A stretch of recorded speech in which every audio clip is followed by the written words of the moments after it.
Hello. Welcome back. Remember us? I'm Nate Edwards. That's Nathan Hurst. This is Rockin' Radio's football podcast. It's game week. Yeah, so we're back. We're going to talk about football. Missouri football, to be specific, against pretty tough opponent. And hey, good news, we're starting a freshman quarterback. Yes. Getting excited. Nathan Hurst. How you been? How was your week off? It was nice, refreshing. It was, pleasing to be able to watch stress-free football for a week. Got out on the links early Saturday, played some golf, and didn't have to watch the depressing Texas Vanderbilt game, which didn't go the way I had hoped it would. But I didn't have to watch it because I was doing something more fun. So it was nice. You were watching stress-free football. I was stressing about not watching free football because I'm a YouTube TV subscriber, and so I didn't get to watch college football. Oh, well. I love it when two giant corporations who run the world cannot get along with each other. That makes me excited. So for all you other YouTube TV users out there, condolences. I will probably be decommitting from YouTube TV. My commitment is open to whoever can provide college football at a steady, reliable rate, and that's not going to break the bank. So there you go. That's the game's on over the air ABC. You could just go old fashioned, pull out the old rabbit ears, take a trip down memory lane to circa 1965, and watch it like God intended, where you're jiggling the antenna every 2 minutes just to see if you can get a good picture. Boy, there's nothing more than I love jiggling my TV. That is the way that's what this country was founded on. I'm old enough now. Too much jiggles as it is. I don't need to be jiggling antennas, dude. I ate enough of my kids' chicken nuggets that I just jiggle whenever. So yeah, I'm with you. What were you talking about? That's right, Missouri football. Hey, let's talk about some good stuff. We have not talked about recruiting for a while. That happens when you get into the season. There's so much that's going on. You are just literally drinking from the fire hose the entire time. That, yes, sometimes you have commitments that just kind of, they happen, and then you're moving on to the game. And it doesn't help when, like, 2 of the past 3 committed right before that game kicked off. So you kind of forget about it and move on. But we're going to talk about those now. The one I wanted to start with, his name is Ahmad Billins, and he is the guy who committed right before the Vanderbilt game kicked off. I think literally 5 minutes beforehand. He is from Abbeville, Alabama. He is listed as an athlete, probably going to be a defensive back of the corner variety, but he is currently 6'2", 175 pounds in high school. And he is the 74th best athlete in the class of 26 and the 1,007th best player overall. A lot of rough stuff here. This is one of those component guys where, like, ooh, I can see how this grows. Ooh, I can see how he could be well here, but he's just not there yet. So Hurst, a little bit of a project. What do you think about Mr. Billins' commitment? Yeah, I mean, if the coaches wanted him, I'm on board with it. It seems like he's one of several in this class, though, that are kind of in that same mold. Above 6 feet, less than 200 pounds, presumably fast. Athletic guys, maybe not the most skilled yet at a position, which is why I think in a lot of ways that's why some of these guys are listed as athletes, is they don't necessarily have the developed skills at this point to hone in on an exact position. But that guys that I think that when I'm thinking for the coaching staff, I think what their thought process is, we can get these guys in. They're maybe ranked a little bit lower, but that's because of this skill issue, not athleticism issue. Get them into our program. They're not going to cost a ton of money from an NIL perspective off the bat. They can develop for a couple of years. They're not going to come in expecting to play right away. And in 2 years and 3 years, they will have hopefully developed and turned into guys that can get onto the field. And at that point, they'll have earned whatever NIL money that is available to keep them around. And and if they're not, then they can move on to another program, maybe take to go down a level if that's what they need to do to see the field. So it's kind of a no harm, no foul. The one interesting thing is that this already seems to be a bigger class than they've been pulling in recent years. I think they have 21 commitments at the moment. I believe they only brought in less than 20 last year. I think it was like 18 off the top of my head. Mm-hmm. 18, and we're still got a couple months or a month now. We're a month out from the first signing day. So there would not be surprised if there were one or two more commitments between now and then. So it's kind of an interesting strategy that they're taking in terms of bringing in even more high school guys. Yeah. 17 high schoolers in the 25 class. Then they took in 21 in the 24 class. Then they had 19 high schoolers in the 23 class, 20 high schoolers in the 22 class, 23. Nope. Yeah, 23 in the 21 class. And then we're not going to count 2020 because that was just kind of a waste. And that 21 class was before the transfer portal. It had just opened, but it was not what it is now in terms of the amount of movement that you see year in and year out. Yeah. And, I think we talked about this when Carter Stewart committed. If we didn't, maybe I'm just hallucinating. My point is, it seems like the staff has been targeting some guys who are not as highly rated in the college football rankings, the recruiting rankings, as you typically see. Carter Stewart's, nearly a top 2,000 player. Maxwell Warner, 1258. Isaac Jensen, 1082. Ahmad Billins, like I said, 1,007th. These are more bottom, like 1,000 level players than you've seen in any of the previous recruiting classes. And I'm not saying like the recruiting services are the end all be all. Obviously, they miss on individuals all the time. It's always the kind of the aggregate, the big picture one is that the most accurate. So they could be wrong about these guys too. But the interesting thing is that typically you don't see Drinkwitz target these sort of guys. And, Hurst, I think he's been burned a couple times. I think most notoriously, if you go back to the 24, because Williams Winery came in and it was a big steal. I'm like, oh, this is great.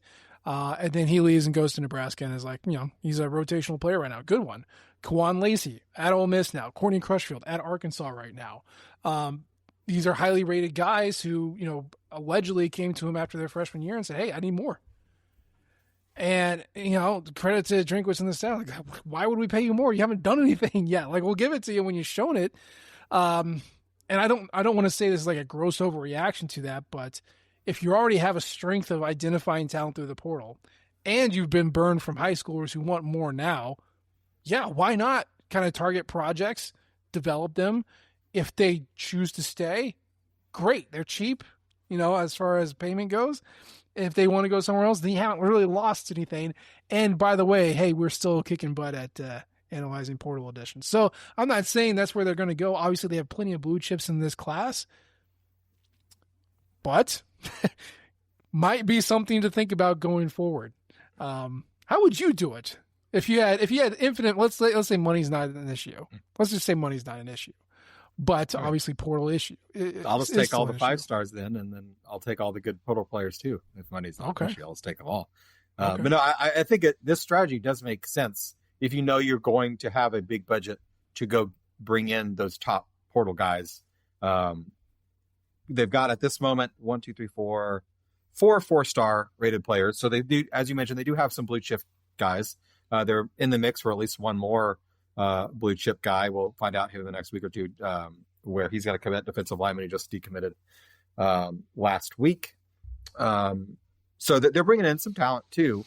But it makes a lot of sense to, build that depth in your program from the bottom up and not spend a bunch of money resources, which are finite in this program, on guys that are not going to produce in year 1 or year 2. And if they come in and maybe they don't produce, but they show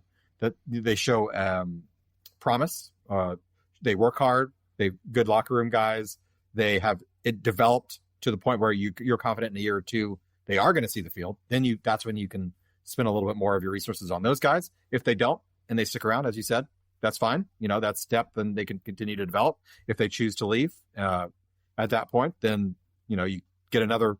There are a lot of 3-star high schoolers coming out. So next year you can bring in another wave, keep the guys that are willing to stick around and develop, and the guys that want to move on, more power to them.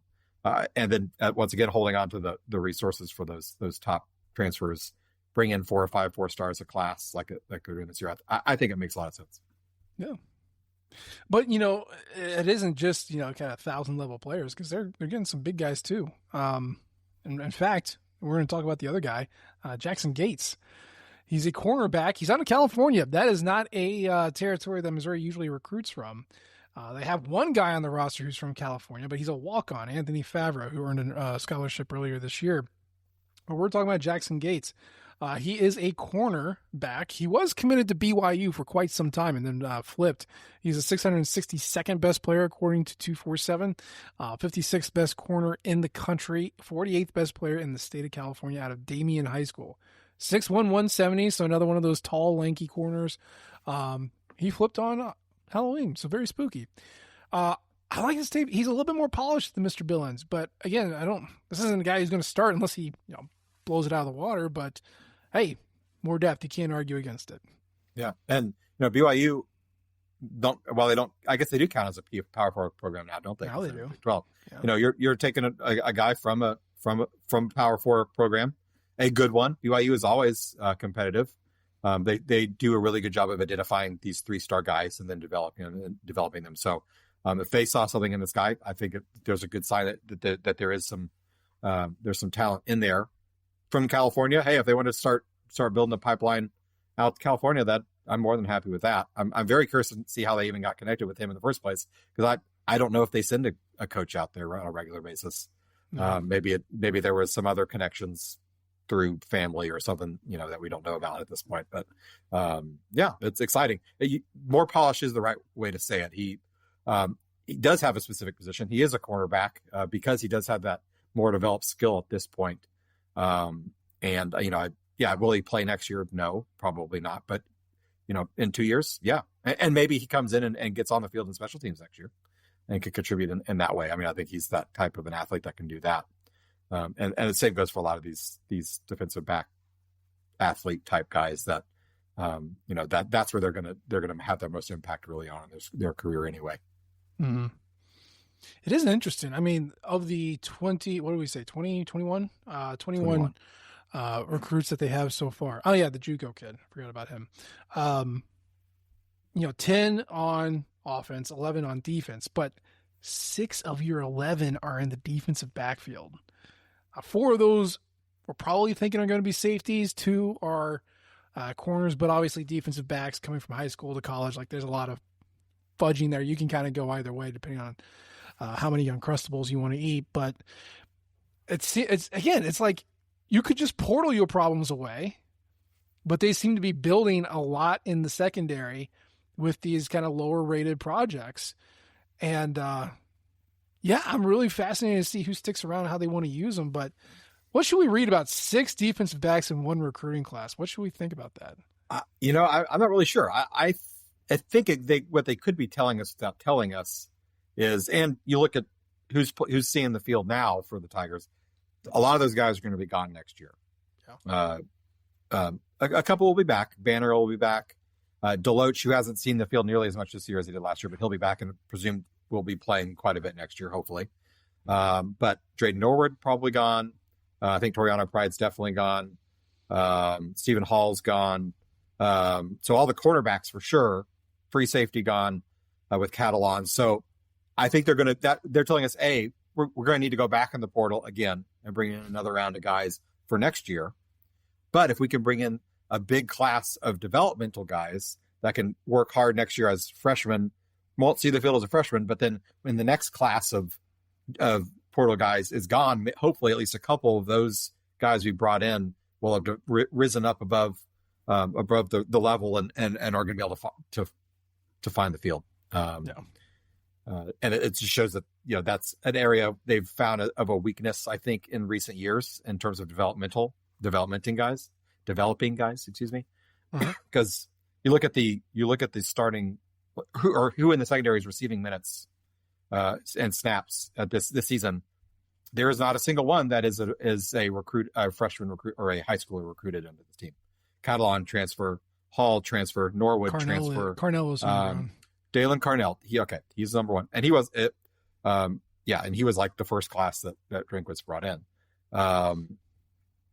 Hall's a transfer. pride's a transfer. So really it's Carnell, and if Deloach ever gets on the field, he would be the other one. So that's an area that they've really not done a good job of developing these guys, and so maybe they're throwing a lot of stuff at the wall and hoping some of it sticks for the next round. Yeah, it is wild if you go back and you look at just the starters and where they came from.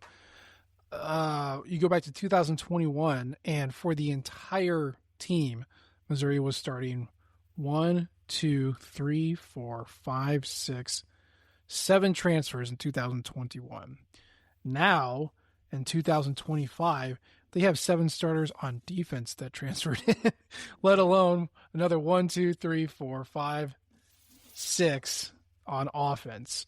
So you've got running back, slot receiver, left tackle, left guard, right tackle, both corners, both defensive ends, one of your defensive tackles, your inside linebacker, and your rover, I guess is what Jalen Catalon is, plus your punter. All those guys transferred in. Marvin Burks, Dalen Carnell, Nick Rodriguez, homegrown. Oh, Sterling Webb. Crap. No, Sterling Webb is a transfer too. He's New Mexico State. So like this is the modern era. You are starting transfers all over. And like it's rarer to see kind of a developmental homegrown guy get snaps, especially kind of like in this transition year that we had between the halcyon days of 13 or 23, 24 into 25 now. It's I don't know what it means going forward. There's just a lot of transfers on this team. That's the big takeaway.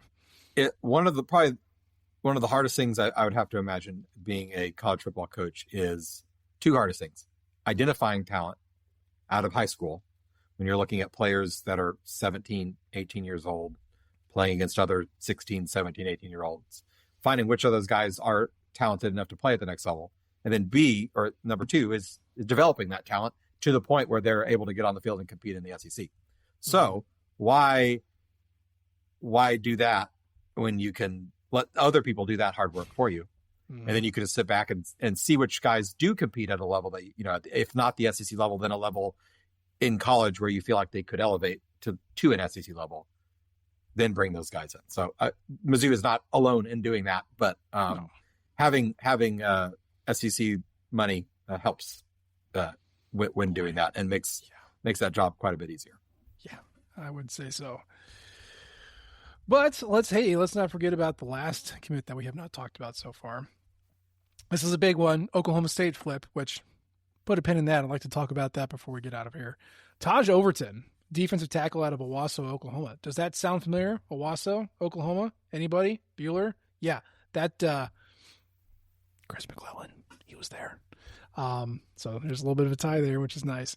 But he was, Tajh Overton was committed to Oklahoma State. He got fired. Therefore, he opened up his commitment, and voila, now he is here. He's the 298th best player according to 247, 38th best defensive tackle, 3rd best player from the state of Oklahoma. He is 6'3", 275. So he's got some room for a couple extra chicken nuggets in there. 3rd highest ranked player so far in Missouri's recruiting class. It's a flip. What's not to love about this? 4-star defensive lineman. We come on down. McClellan's going to be gone. I think he has another year of eligibility, but I would be shocked if he doesn't go to the NFL. So that's a replacement there. Not that he's going to produce like McClellan coming in from day one, but you always have to have depth there. So I will take depth, and I will take depth with talented guys.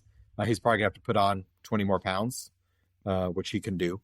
He's 6'3". He's got the frame for it.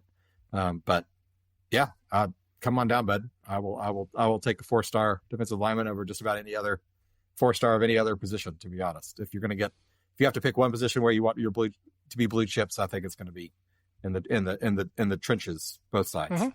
Yep.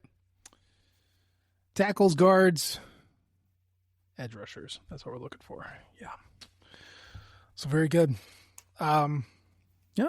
We'll see. And as we get closer to portal season, obviously we're going to be tracking all the people leaving, all the people coming in. So the thing about recruiting, it's kind of a, well, it was year round, and now they're trying to reel it in, which is good and nice. But there's gonna be a lot of movement to go, both on the high school front and on the portal front. But hey, it's nice to have these three guys in. We'll see where they end up on how they shake out Missouri's plans.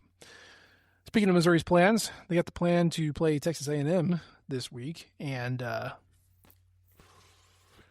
that's going to be a tough one. That's going to be a tall order for Matt Zollers to walk into and get his first collegiate start. It is at home, so you are eligible to win it.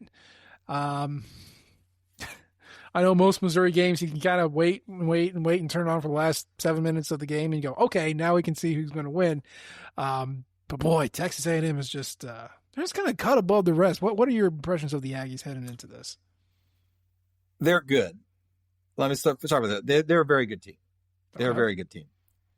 They're not as dominant, I feel like, as they're being portrayed as, and by a lot. They are a very good team. They are very talented. They've won all of their games. They've won some tough games. They've won at Notre Dame. That's very impressive. They won by 1 point. They beat Auburn at home by 6 points, same as Mizzou, but at home, not even on the road. They beat Florida at home by 17. Okay, they beat them well. They beat Arkansas by 3 points. They gave up 42 points to Arkansas. Arkansas's got a good offense, 42 points. It's an elite offense, man. They did beat LSU. They were also losing at the half to LSU. They turned it around in the second half, but they were losing that game at halftime, which I think is one of the biggest reasons why that stung LSU Tiger fans so much, is how horrible they came out in the second half and looked. This isn't a juggernaut of a team that is going to just crush your soul from start to finish. They are very good. They are very talented, but they're not unbeatable. They've just managed to come away with the play at the, down the stretch to win these games. The Notre Dame game, they came up with a really big play at the very end, big play down to score a touchdown to win the game. They were well on their way to losing that game. Auburn, they just didn't turn the ball over at an unfortunate time and let Auburn lose, because that's what Auburn's really good at doing. Arkansas, they scored every time because Arkansas will let you do that, but they had to, because they couldn't get Arkansas they couldn't stop Arkansas at all. Even LSU has had a horrible offense, and they scored 25 points, which is more than LSU had scored in an SEC game, I believe, this season already too. So good team. We can dig into some more of the nitty gritty, but I'm not like, for sure, mark it up 100%. There's no chance. Mizzou has no chance in this game when I'm looking at it from a broader perspective. That's fair. You look at this team on paper, and they are beatable. Arkansas showed you a way. LSU showed you a way for a half. Obviously, Notre Dame showed you a way. They are incredibly vulnerable to explosive plays on defense, like even worse than Missouri. So that's how bad it is. But here's the problem: Missouri doesn't really generate explosive plays. So then it's chicken and egg situation here. Is A&M's defense so leaky that they can help Missouri generate explosive plays, or have they just gone up against some explosive play maestros and suffered for it? And when they have gone up against an Auburn or a Florida, and they've been able to take care of business, I'm not exactly sure where it drops, but like, how many 16+ yard passes do you think Matt Zollers can rattle off here? I mean, I think he's got a better chance at it than Bo Pribula did in terms of big explosive passing plays. Now, is the running game going to have the opportunity to have as many explosive plays? I don't necessarily know if that's going to be the case, because you're not going to have the dual threat of either the running back or Pribula keeping it and rolling, and doing something with it. So that might limit the opportunities for those types of plays. But I will say that I think Zollers has more chance of throwing it over the middle of the field and letting guys catch and run with the ball, which is just something that we didn't really see in the first round of this offense. He showed it quite several times against Vanderbilt, where he was willing to throw the ball across the middle of the field, and it worked. Now, Pribula would do that on third downs when he had to, and it would go just to the sticks, and they could get a first down. and he was accurate in doing that, but there wasn't much of a hit a guy in stride as he's running a crosser and, giving him an opportunity to run, keep running with it after the ball. So that's where I think they might be able to find a few more in the air, but it's going to be tough, and they're going to have to block this pass rush for the Aggies, which leads the country in sacks this season. So that's going to be the biggest challenge, is figuring out a way to get the ball out fast, which I've been asking for weeks from this offense under a different quarterback. We didn't see it. We didn't see it against Vanderbilt. So I don't know if they've had 2 weeks to figure out how to do that, and the game plan specifically for this pass rush. We'll see if they can do it. I don't know. We'll see. I mean, it's Texas A&M is the third best havoc defense in the country, about 21% havoc rate, which is insane. And it's powered by their defensive line. Their havoc gets worse the further away from the ball you get. So their defensive line is 4th in havoc. Linebackers are 29th. Defensive backs are 89th. And again, this goes back to the explosive problem. They play really close. They want to make sure that they are forcing you to beat them because they have such a good pass rush. So the defensive backs are up on their line. They're jamming you there. They're trying to take away those quick passes. Now, if you can break them and you can get down the field and your offensive line held on for 2.8 seconds, boy, you're going forever and ever. But you got to get there. And so you're asking Missouri's offensive line to be elite pass rushers, which they've shown a very good ability to pass protect. You're asking Missouri's wide receivers to get open fast, either deep or wiggle out of coverage and cut it up. Kevin Coleman, looking at you. And then you're asking Ahmad Hardy and Jamal Roberts to run into a brick wall just over and over, which they got good practice doing against Auburn. And then hoping that at some point the dam breaks and you go for 20, go for 30, something like that. Again, things that Missouri has not really shown that they can do reliably in SEC play, they are going to have to do with your third-string freshman quarterback taking snaps. So the recipe is there. I just don't know if the chef is prepared. How do you feel about Mr. Zollers? Yeah, I don't know how to feel. We don't have enough of a sample size to know. It's a real tough spot to be thrown into as a true freshman first start. At least it's at home. He's gonna have a friendly crowd behind him. Mm-hmm. But first game, welcome to the SEC. Here is Cassius Howell and the rest of the Texas A&M pass rush that I already have said once leads the nation in sacks. Not just the SEC, the whole country. They have 38 sacks on the year. That's a lot. That's more than 4 a game.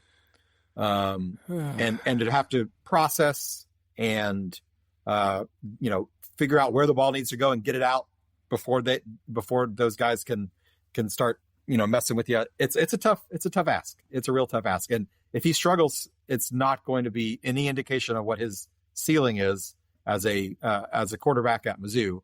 It's that he's a 18-year-old freshman playing his first start in the SEC against this defensive front. Now, I really hope this is going to be much more on the coaching staff to drop a plan that can make it easier for him. They don't need to give him the whole playbook. They need to figure out how can we give him some easy button throws, some short throws, quick throws. How can we run the ball effectively to keep a little bit of the pressure off of him? That's on the coaches. That's on the offensive line. That's who's going to have to step up to execute. Because Zollers, he might be fine, but you cannot expect him to be good in this situation. He can be fine, and if he's fine, I think and doesn't didn't have any catastrophic mistakes like handing the ball off to the other team. If he can avoid that, then Mizzou might have a chance. That's a big ask for a true freshman, but I think if they can do that, I think the defense can play well enough to keep this game close. I'm just I don't want to come across as a fatalist. I'm so much less concerned about the outcome of this game and so much more concerned about Matt Zollers, the quarterback, and his progression. I mean, if you go back to Drew Lock in 2015, he was pressed into service way earlier than what anybody wanted. because Matty Mock was kicked off the team. And so you had a freshman in his first year on campus. He was 18 or 19. He was another blue chip quarterback, but he was like, all right, here you go. It's your team now, go. And at the end of that season, it was so bad. It was so bad for him that he was like, I don't even know if I want to keep doing this anymore. And that's, you're going up against A&M. You're going up against Oklahoma. Mississippi State's defense isn't elite, but it's still an SEC defense. Arkansas is an FCS defense, so we'll just ignore that one. But still, like, this is a tough stretch. That's 2 home, 2 away. And technically, yes, your playoff hopes are still on the line. Like, I hope that he learns, and I hope it's not so catastrophically bad that he is, like, broken. Like Blaine Gabbert was broken in 2009. Because he's got the talent, man. Like, you can see flashes. Obviously, you saw it in high school. You've seen some impressive throws in the limited series that we've seen him in. He's got the talent. It's just, you don't want him to break. And if he was really good enough for, to be considered for this, to be running this offense, it would have been a 3-man quarterback race in the fall, and it wasn't that. So I just want to make sure that, yes, and I'm sure they are, but the staff is preparing him in a way that's going to be mentally able for him to manage and not get broken and just, still be competitive, challenge him. But let's make sure our beautiful little boy from Pennsylvania is okay in the long run. That's all I'm really concerned about. Yeah, they need to find a way to protect him, not only physically protect his body, but protect his psyche as well. Easy throws he knows he can make and that are there, and he's not going to have to go read a 3-man progression before and finally find somebody that's open. He's going to need to be given a lot of plays that are one read, throw the ball, get it out, let Kevin Coleman do his, let a Marquise Johnson, let somebody else with experience do something with the ball in their hands, and not put too much responsibility on his shoulders, because that is too tough of an ask, I think. You got to be creative with it, but Kevin Coleman needs like 10 targets. 15. He needs 10 catches. Really get him like in that screen, cut over the middle. Yeah, Marquise Johnson kind of do like that bubble wheel that I've seen is very popular this year. Like, just get them usage and get creative with it. Like, that's got to be your guy, your 2 guys right there. And Marquise, please, God, be gentle with him. Be patient with him, please. He's just a wee baby. He's trying his hardest. And A&M's offense is great. I remember going up against Colin Klein when he was at K-State. I'm like, oh my God, I can't wait till I never have to face this guy again. And then, of course, the monkey paw curls. And hey, by the way, you're going to have to face him all the time as a coordinator.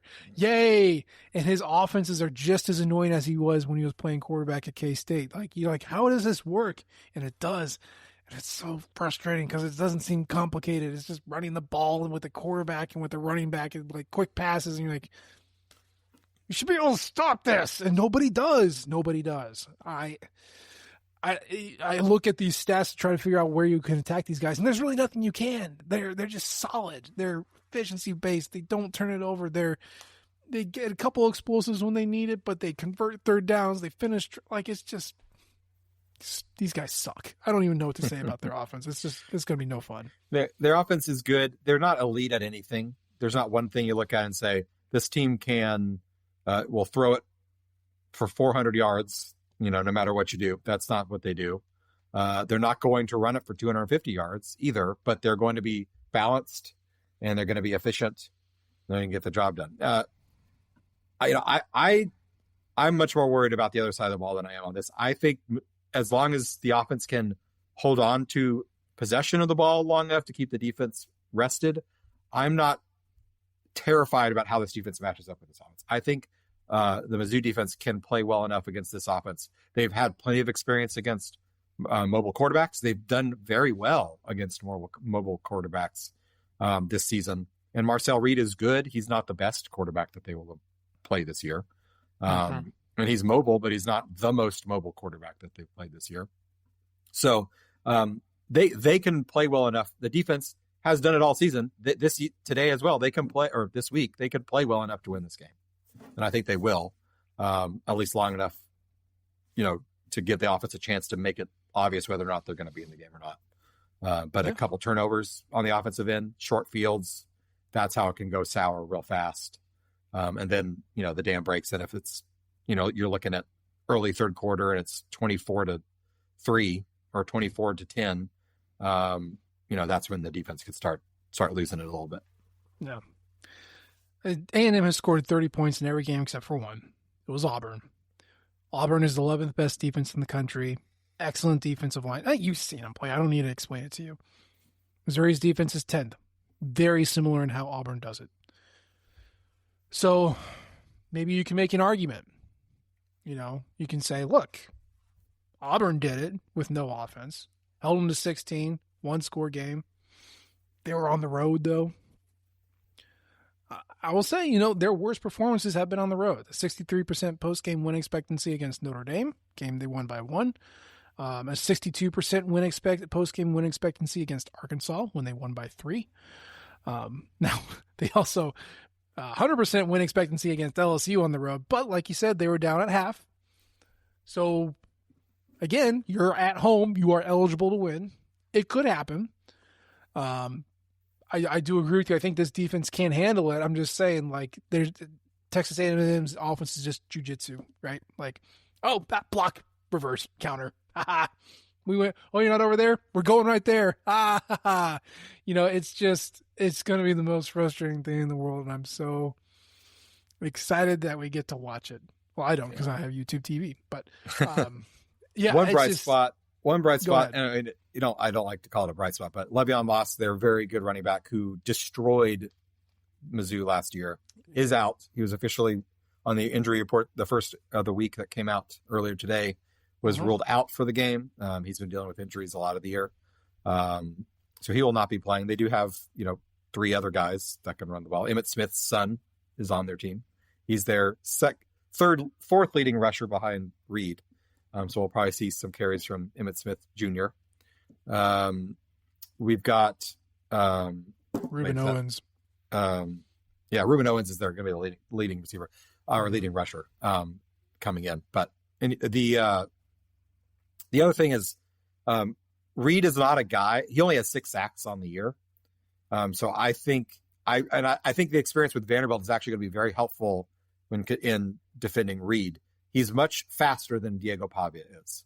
But they're also in the pocket. They are very similar in that you do not run right at this guy and try to bring him down because you're not going to. He's going to sidestep. He's going to miss you. He's going to do some voodoo BS and be out, be off.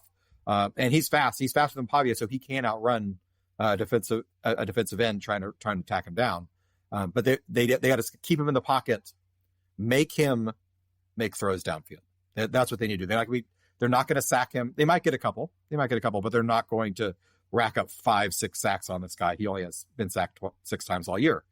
So instead, do the Pavia plan. We'll put a little TM next to that.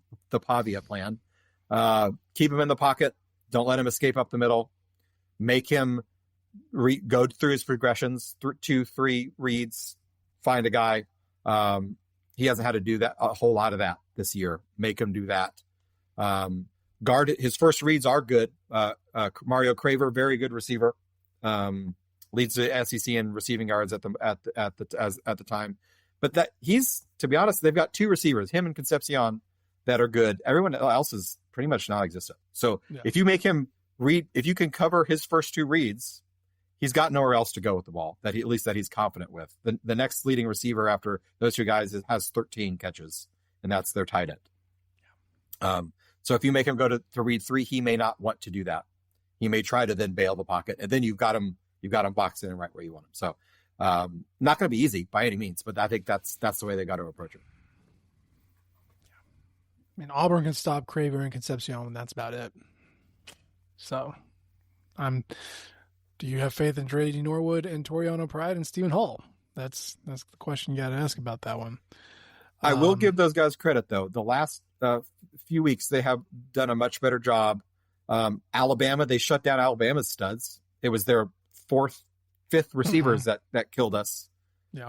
A&M does not have a 4th and 5th guy like Alabama does in terms of receivers. They've got plenty of talent everywhere else, but on their receiving unit is not that deep. So if they could shut down the top two guys, just like they did for Alabama, they shut down Vanderbilt's tight ends really well. So the last few weeks they've done Cameron Coleman, different thing. They didn't do as great a job on him, but he's much more of a freak than Craver is. Craver is little slot fast guy run around. He's not 6'5" Greek god. So very, very different style of receiver. Can they do it? I think they can. Will they? That remains to be seen. Cam Coleman come to Mizzou. Yeah. Cam Coleman come to Mizzou. We have a spot for you, man. Yeah. Score prediction? What do you think? I'm not going to pick Mizzou to win it. I don't think they will, but I think it'll be another one-score game. I think the defense is going to keep them close. Keep it close. My biggest worry is the offense. A couple turnovers, a lot of several 3-and-outs that just put the defense in too many bad situations. So I'm going to go 24-20, 24-20, something like that. Wow. I like your optimism on this one. I had A&M going to the playoff this summer. At this point, I do think they're going to probably win the SEC. They'll win. They'll make the game. I don't think they'll beat Alabama, but I think they'll beat them. 28-10 Aggies. I think Matt Zoller's thrown into this position is going to be rough. Yeah. So one of the rare one score losses in Eli Drinkwitz's profile, but that's what I got. Well, he hasn't kept it to one score against A&M yet, so hopefully that is a problem. I think he's 0-2 in that. 0-2 in that. It is a problem. And speaking of Drinkwitz, his name just continues to get bandied around with all these jobs, which,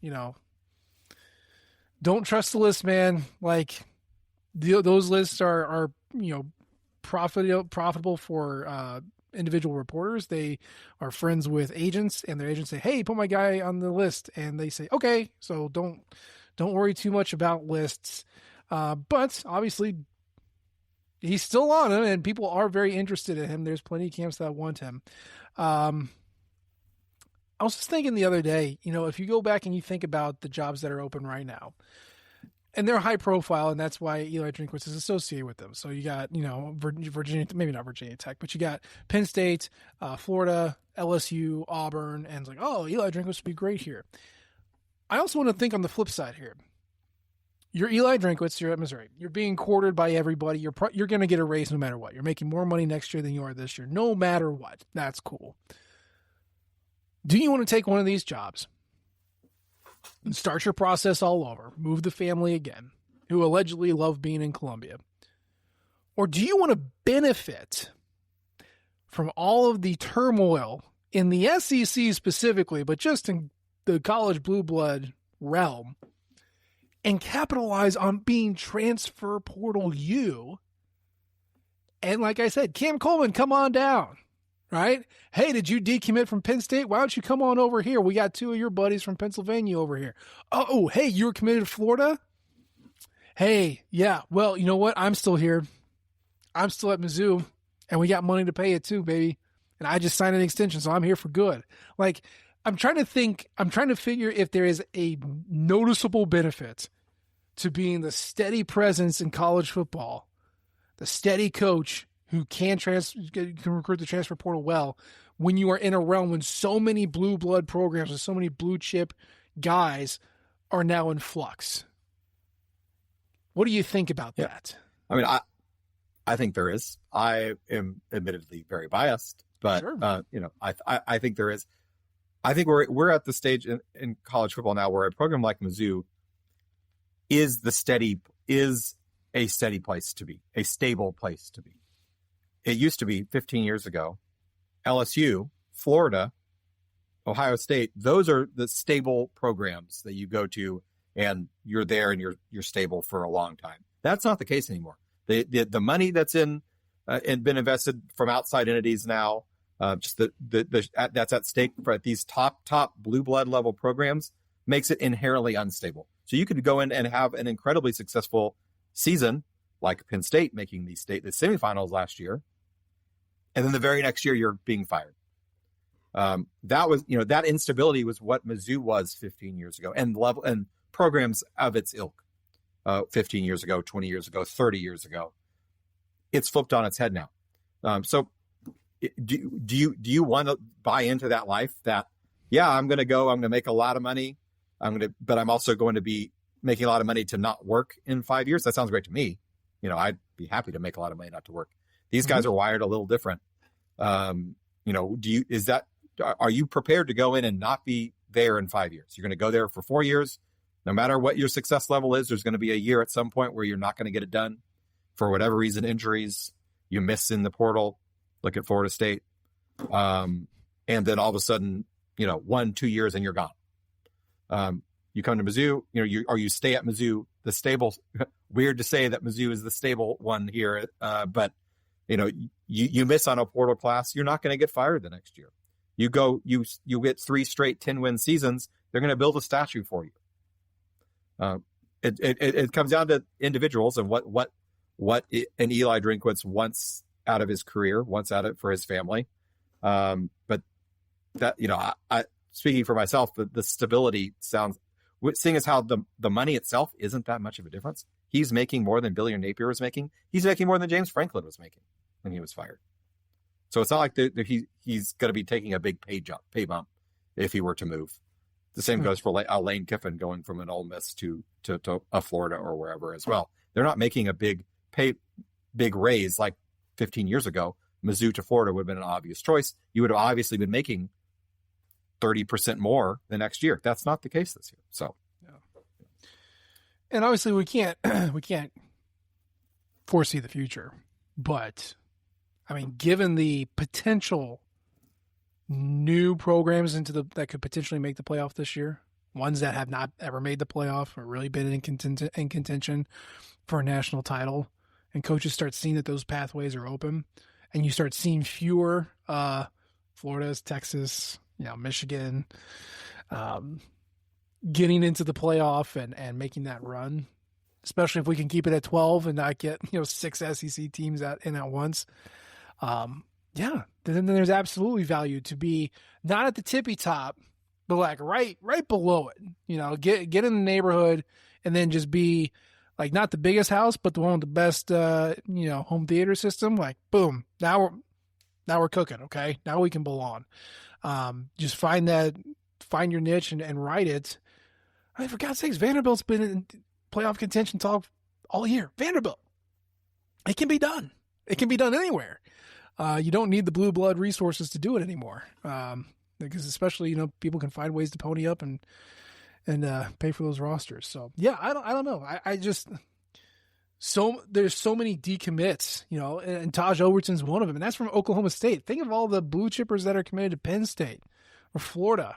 Auburn always gets LSU. Great high school players. LSU, like, dude, yeah, start picking those dudes off. Let's go. Like, I don't know. It just seems like a really rare opportunity for someone to stay put and craft a badass roster with transfer portal guys whose coach left. And there's a lot of them right now. So I find value in that. I just wanted to get your thoughts. So especially with the way the recruiting calendar works right now and the playoff calendar, those jobs are not going to be filled before the first signing day. No. And now that doesn't necessarily apply to recruits or to transfer portal guys, rather. But in terms of looking at decommits from the high school side, those guys are going to be looking for a home before an LSU can hire a coach or a Florida can hire a coach, because the guys that are going to be their first choices are going to be in the playoff and aren't going to be willing to sign a contract till January. Mm-hmm. Things to think about. But we are still in the middle of the season. I still got 5 more games to go at a minimum. So we will keep you up to date on that, and we will get back to you on post-game shows this weekend once it's done, and be looking forward to close out the season. But that's the show for today. As always, we appreciate the downloads and the subscriptions.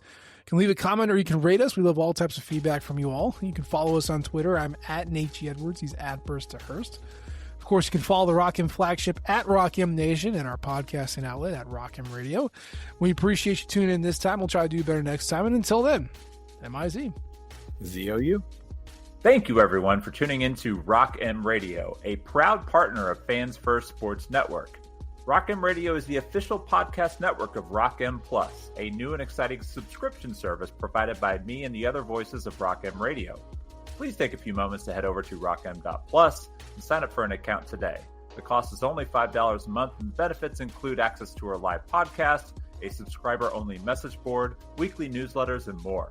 If you enjoyed this episode of Rock M Radio and would like to see more just like it beamed directly into your personal device, make sure to click the subscribe button below and tell your friends. Our podcast feed is available through the Apple Podcast app for iPhone, Google Podcast app for Android, whatever app you listen to your podcast. You can also find Rock M Radio on Spotify. If you're looking for a podcast about your favorite team that is not Missouri Tigers, Fan First Sports Network is your answer. A full podcast network loaded with the team-specific podcasts covering Major League Baseball, the NFL, NHL, NBA, MLS, and more. And we'll be back with more episodes of Rock M Radio coming to you soon.